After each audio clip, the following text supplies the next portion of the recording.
Hi, my name is Arya Malka, and today I will be sharing with you a beautiful story written in the book of Rabbi Nachman's stories called Trust in God. So, this story was originally printed in Jerusalem around 1905 by Rabbi Tzvi Dov ben Avraham of Bardichev. So, the story starts off like this. There was once this king who said to himself, "Who can have fewer worries than I have? I'm the king. I have everything good. I'm a king, I'm a ruler, I have a palace." So he went to investigate this thought. So he walked around at night, standing behind different houses to listen to the different chatter of the homes. So he heard one's worries and another's worries, and he continues from home to home, and he starts off in this nice big house, and then he goes to like this little this apartment building, and then eventually he goes more down the streets of the city till he stumbles upon this one very low house that was sunken in the ground, and its windows were literally at ground level. Its roof was fallen and broken, and inside he saw a man sitting and playing his fiddle. And he had to listen very, very well to hear the sound. So he was listening, and all of a sudden he sounded this man that was playing the fiddle sounded very happy in his home. And he peeked through the window, and he saw that the man had a plate and a drink in front of him. The drink was wine, and he had other food before him. So this man appeared with full of joy, without any worries. So the king was very curious. So he knocked on the door, and the king didn't really. He disguised himself as a regular person, not to cause attention to himself. So he knocked on the door, and this musician let him into the house. And Sorry.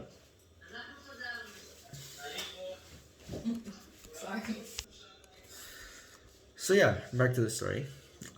So the musician let the king into the house, and the king was curious. He looked around him. He didn't see anything so serious in the home. He saw a couple of simple beds. He saw a table. He saw the food and wine on the table, and like a sink, and that's basically it. Nothing fancy. So the man sat with the king, and he gave him some wine, and they drank together, and they drank out of love, and the man drank out of love for the king, and the king also drank, and then the king he had an enjoyable time at his home, so one thing led to another, and he ended up just falling asleep on one of the beds, and he saw that this musician was so happy. He was just completely content with life, without any worries whatsoever, and it bothered him. So in the morning he got up, and the man also got up, and he accompanied the king, walking with him back to wherever he was coming from, walked him down the street. And the king was curious. He's like, where do you get all this food and drink and stuff that you're enjoying yourself with? So he said, listen, I'm a repairman. I can fix anything that is broken. I can't make anything on my own, but I can fix things. So every morning I go out and I go around the city and I see if anybody needs anything to be fixed. And eventually, when I get 5 or 6 coins, I stop my day of work and I go and buy myself food and drink. And I come home and I repeat the process, basically. So the king heard this, and he said to himself, I'm going to ruin this man. I'm going to ruin him. So he returned home, the king returned home, and he issued a decree that if anyone had anything broken, he should not give it to anyone to fix. He must either fix it himself or buy something new. So the day goes by. Eventually, the next morning comes around, and this fixer wakes up, and he goes about his day, and he's walking around looking for things to fix, and he couldn't find anything to fix. Everybody kept telling him, no, we have nothing to fix for you. The king made a decree, issued a decree. And so this was very bad for the fixer. But he had trust in God. So he walked a while and saw a wealthy man cutting wood. And he said, what is this for such a wealthy man like you to cut wood? Let me cut it for you. So he started chopping wood. Chop, chop, chop, chop, chop. Eventually he gets to the end of this job, and the wealthy man pays him a couple of coins.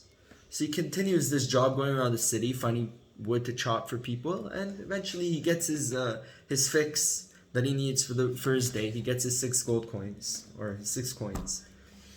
So he goes home, he buys his food, his drink, he's hanging out, and the king decides to disguise himself again and go for a visit to visit this musician. And he gets to the house, and again the man welcomes him in. They sit down. He invites him. He tells him, "Here, come sit down with me. Have a cup of wine. Let's do l'chaim for the love of the king." So they enjoy their night. Again, the king ends up falling asleep there. He ends up accompanying him in the morning, and then again in the morning he asks him, "Listen, how were you able to make wood? I don't to make money. What is this?" So he said, "Well, listen, I found a job. I'm a wood chopper." So the king was really he was taken aback. So eventually he gets back to his castle and he makes a decree that there's no more people, no more allowed to be like anybody to hire anyone to chop wood, to cut wood. So he sent out this decree, and eventually the next morning the fixer wakes up and he goes out and about and he's looking for wood to chop. But they tell him, the community tells him, "Listen, the king made a decree that you're not allowed to hire anybody to cut wood." So when the man heard this, he was very upset. And this whole scenario happened again, where he's walking around and he sees a stable and he sees a man cleaning out a stable. And he says, "Who are you to be cleaning out a stable?" And he asked this man, and the man replies, "Listen, no one could do it, so I had to do it myself." So he took the shovel, he started cleaning up the stable, eventually cleaned up a few stables. He was paid his fix for the day, he went home and he enjoyed himself. Again, the king appeared, eventually finds out that he's cleaning stables, so he sends another decree. And that's it. He's stressed out. He doesn't know what to do anymore because the king made another decree that you're not allowed to clean you can't hire anybody to clean barns or stables. So that man, he woke up again, the fixer, and he was completely taken aback. So he decided to enlist himself in the army as an officer for hire. And he made a deal with the lieutenant there that he would be enlisted on a daily wage, that he would be paid his wage every morning. And so he agreed. And so every morning he would be paid his wage, and then on the evenings he would be let home. He would be able to go home. So he'd go and he'd get his drink and his wine and his food, and he'd go home and he'd hang out. And again, the king shows up. And he sees again, he has food at his table, wine. What's going on here? So he basically sets he spends the night again, and in the morning he tells him, "Well, what happened? How'd you get your food and wine and everything again?" So he's like, "Listen, I decided to enlist in the army as an officer," and he's shocked. He told him, "I made a deal with the lieutenant there to pay me my wage every morning." So the king made a decree that no wages should be paid for that day, for that following morning, to anybody. So eventually the fixer wakes up, he goes to work, and the lieutenant doesn't want to pay him. So he said, "What is this? You made a deal with me." So he said, "Listen, I have nothing to do with this. The king made a decree. Can't go over his words." And he pleaded and he argued, but to no avail. And he said, "I'll pay you double tomorrow." So the fixer, he devised a plan. He took the blade from his sword and he replaced it with a wooden blade so that no one would tell the difference. Then he pawned the sword blade and bought himself his meal as usual. So he was able to survive for that day until the next day came around, and eventually the next day he would get his double amount, and he would go buy back the blade and replace it. And by that time, no one would know the difference. So that was his plot, that was his plan, and the king again showed up to his house that evening after he devised that plan, after he sold the sword, after he bought his food. And he told the king the whole story the following morning after he left, on the way out. And the king was really, really mad. He was really frustrated. He was trying to test the patience and trying to test this simple man. And to no avail, he couldn't succeed. So he returned to the palace and he summoned the officer in charge. And he said, I have a criminal who was sentenced to death. Call this fixer whom you recruited as a mercenary and give him orders to cut off this criminal's head. So the officer went and summoned the fixer. The king gave orders that all the officers should see this joke. Because the king, he told him, listen, he has a wooden knife, a wooden sword.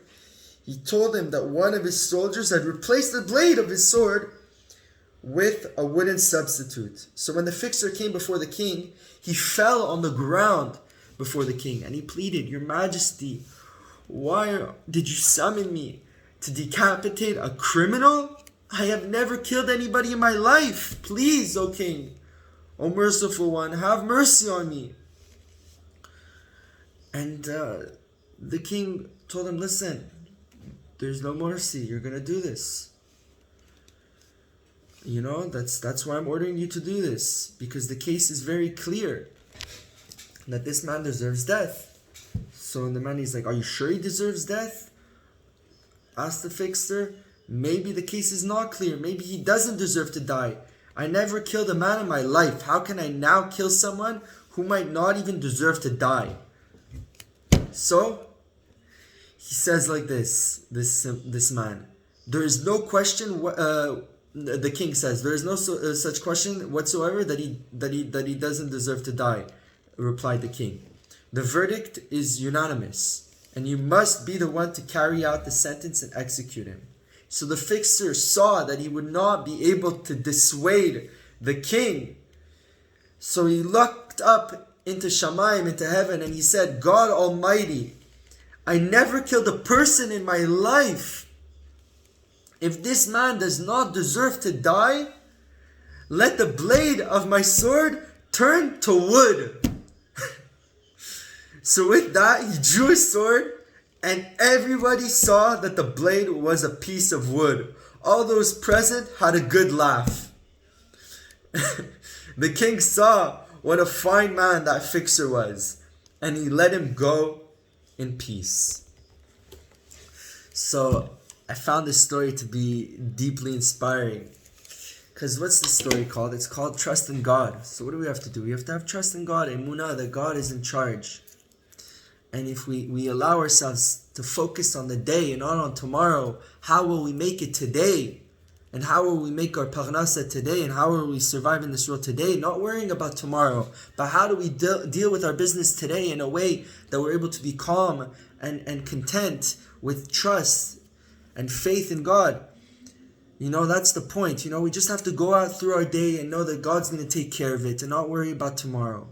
For tomorrow we're not in control of. And so this is what he did, this man. He went out every day thinking, how will I make my money today? Not, oh my gosh, my career, the king made a decree, I can't even do what I know how to do. No, to go with the flow. So I want to leave you with this beautiful story, and it was in the suit of the Refuah Shlema of Avraham ben Rachma and Shlomo Raphael ben Anet, and for all Am Yisrael. So may you guys continue on I hope you have a wonderful day, and catch you on the next one.